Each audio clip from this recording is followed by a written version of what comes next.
And finally, 3 years ago this week, on May 20th, 2011, Macho Man Randy Savage passed away from a heart attack that he suffered while driving.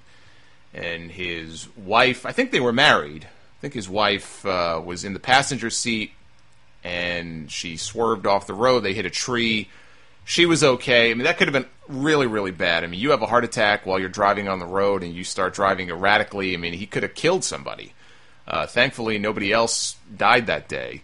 But the way it went down was really unfortunate. I know the story of him, and I'm pretty sure they were married, so I'll call her his wife. But they used to be like high school sweethearts. I think before he even got into wrestling, he was playing baseball at the time, and they reconnected all these years later, and they seemed to be happily in love, and then this happened. So a really, really shitty thing. Macho Man's one of my all-time favorites. I know based on all the emails I get weekly from you guys, he's your favorite, or one of your favorites. Because a lot of us grew up on him. You know, it was all about that nucleus of Hulk Hogan and the Macho Man and Andre the Giant and the $1 Million Man. A lot of us grew up during that time period in WWE. But there are some people who are a little bit older than me who remember Savage from even before he came to WWE. You know, and they would see his stuff back in the old ICW promotion that his father ran. He did some stuff in Memphis with Jerry Lawler before he came over to WWE. I wasn't as much of a fan of his stuff in WCW, but that was kind of the way it was at the time. You know, I wasn't really a big fan of a lot of stuff that they did with the ex-WWF guys when they went over. It just wasn't the same. You know, Hogan was very successful, and Savage was too. You know, he held the world title a few times there, and he was always prominently featured. But it was never the same. And whatever happened between him and Vince and him and WWE, the rumors of him and Stephanie, which have never been verified, and I never put any faith into those rumors at all that he had had some sort of, relationship with a young Stephanie McMahon when he was still working there in WWE.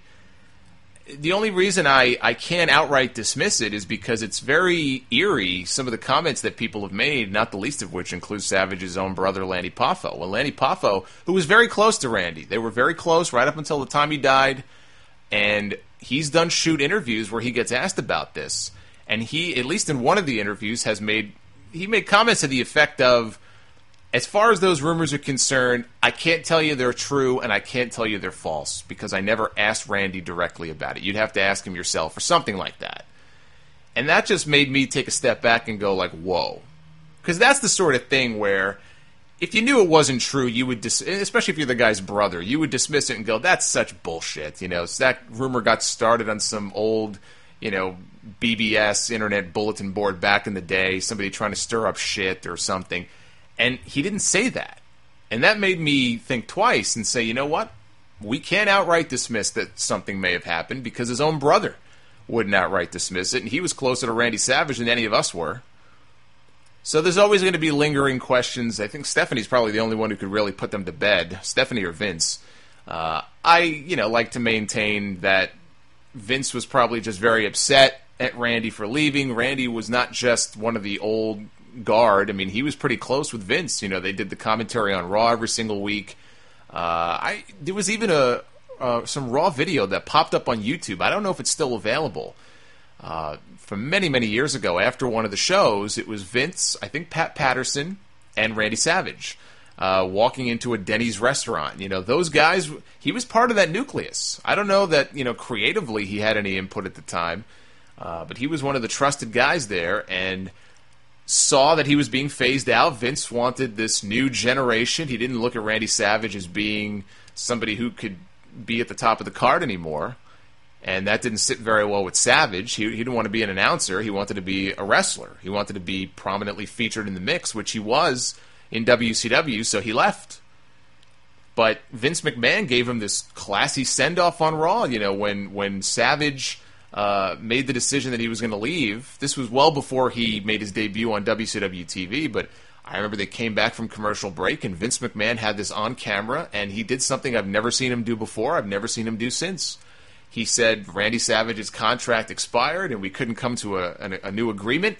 I want to wish Randy all the best.